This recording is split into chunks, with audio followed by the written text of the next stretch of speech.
In 1961, a journalist named Geronwy Rees studied 6 of the wealthiest self-made men alive: an American oilman, a Greek shipping magnate, a German industrialist, a British retailer, among others, searching for one single trait they all shared. He found it: an almost reckless willingness to bet everything, then let it ride. A tidy, confident answer built from exactly 6 data points. 6 names is a dinner party, not a data set, but for the next 60 years, that's roughly the scale most psychology of the rich theories were actually built on. That same year, a completely different book studied a different set of self-made millionaires and found a different answer entirely: not risk-taking, but extreme, unshakable self-confidence. For decades, researchers kept finding a different one trait almost every time they looked, which usually means nobody had actually found it yet. Small samples of famous names make for great stories and terrible science. 6 eccentric oil and shipping tycoons will always share some trait or other, purely by chance if you go looking hard enough.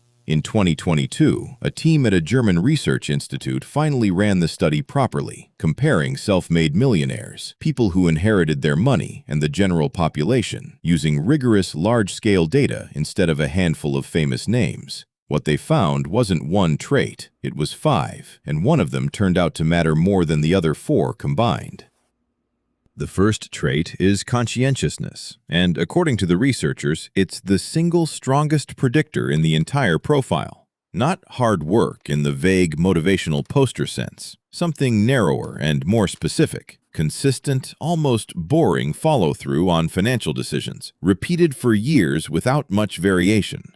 The Big 5 model this research draws on has been tested and retested across cultures and decades. It's one of the most replicated frameworks in all of personality psychology, which is part of why this particular finding carries more weight than most trait of the rich claims that came before it. It shows up as the same percentage saved every single month, whether the year felt good or bad, as the account that gets contributed to automatically, without a fresh decision required every time. Researchers who study this describe conscientious people as unusually good at doing the correct thing after the motivation to do it has already faded. Most financial advice assumes the hard part is knowing what to do. The data suggests the hard part is actually doing it in month 14, when nothing about it feels new or exciting anymore.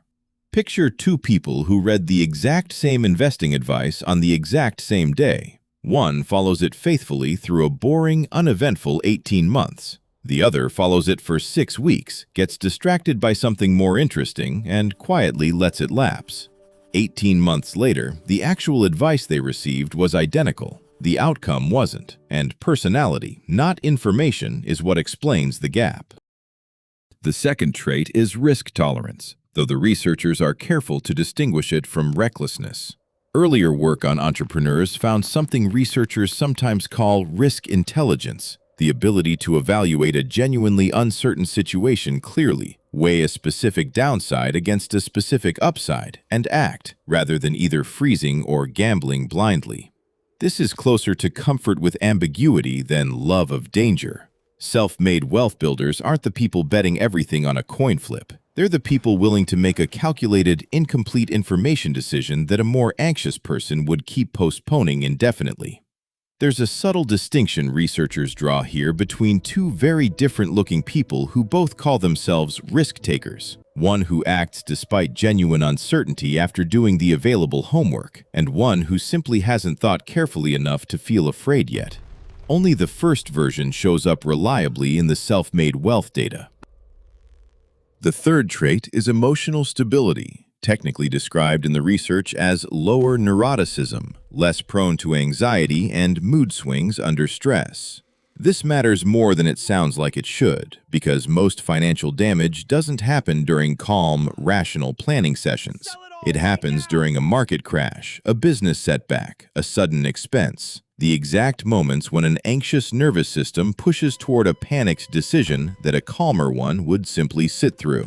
Behavioral economists have long documented a related, painfully consistent pattern. The average investor tends to sell during downturns and buy back in after prices recover, converting a temporary paper loss into a permanent, realized one, driven almost entirely by the discomfort of watching the number fall, not by any actual change in the underlying investment. Emotional stability, in this specific sense, isn't about feeling nothing. It's about the gap between feeling something and acting on it staying wide enough to think first.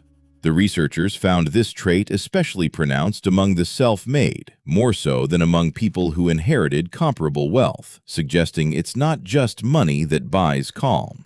Something like the reverse relationship may also be true. The fourth trait is openness to experience. Curiosity, willingness to consider new ideas, comfort with things that don't fit an existing category yet. Studies on entrepreneurs specifically find this trait correlates with spotting opportunities other people walk past entirely, simply because openness makes an unfamiliar idea feel interesting rather than instantly suspicious. It also shows up in a less obvious place, a persistent appetite for learning that continues long after any formal requirement to do so has ended, treating market shifts and new technologies as things worth understanding rather than background noise to tune out. The fifth and final trait is extroversion, somewhat surprising in a list otherwise built around discipline and steady nerves. Researchers connect this less to sheer sociability and more to a specific behavior, actively using relationships to support financial growth, asking for advice, building partnerships, negotiating, staying visible in rooms where opportunity tends to originate. It's worth noting this is the one trait in the profile most people can consciously practice without much natural inclination toward it. Introverted wealth builders exist in the data too, just somewhat less frequently than the other four traits would predict on their own. Here's the detail that changes how you should read all 5 of these traits. The researchers didn't just study existing millionaires. They also identified a smaller group they called non-rich self-mades, people who had built meaningful but not yet millionaire-level wealth through their own effort. That group showed the same 5-trait profile, just slightly less pronounced, which strongly suggests something important about cause and effect. These traits don't only show up after wealth arrives, as some side effect of having money. They appear to be present first, a working hypothesis, not definitive proof, but a genuinely striking pattern across a large, representative sample.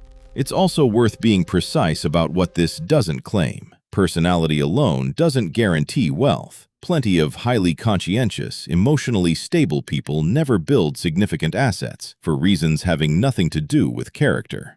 What the data supports is narrower and more honest. These 5 traits appear to meaningfully improve the odds, not write the outcome in advance. Structural factors, starting capital, access, discrimination, plain luck, still matter enormously, and no personality profile erases them. What the research adds is narrower. Among people working with similar circumstances, this specific cluster of traits shows up disproportionately in the ones who converted opportunity into lasting wealth. Looking at all 5 together, there's a reason conscientiousness edges out the other 4 as the strongest single predictor. Risk tolerance, emotional stability, openness, and extroversion all describe how someone handles a moment. Conscientiousness describes what happens in all the moments in between. The thousands of unremarkable, unmotivated Tuesdays where the actual compounding quietly takes place. There's a reason this matches something we've covered before on this channel. Compounding, in money and in habits, rewards the person who simply doesn't interrupt it, not the person with the single best idea. A single good risk decision can be undone by years of inconsistent follow-through. Years of consistent follow-through are much harder to undo with a single bad moment. Which is probably why, if you had to compress an entire personality profile into one word, researchers keep landing on some version of the same one: consistency. Sitting with this, what strikes me is how unglamorous the real answer turned out to be. 60 years of searching for the one trait kept turning up bold, cinematic answers: nerve, confidence, genius. The actual strongest predictor is closer to showing up, doing the boring, correct thing on a random Tuesday nobody will ever tell a story about. None of the 5 traits here are fixed at birth, and none of them require becoming a different person overnight. What the data actually supports is smaller and more specific. The version of you that keeps a plan running quietly through the unmotivated months is doing something measurably rare. Rarer, it turns out, than talent, timing, or even the size of the first check you started with. Subscribe if you want to keep pulling apart the psychology hiding underneath the numbers, because understanding what actually predicts financial outcomes is a lot less cinematic and a lot more useful than most of what gets sold as the secret.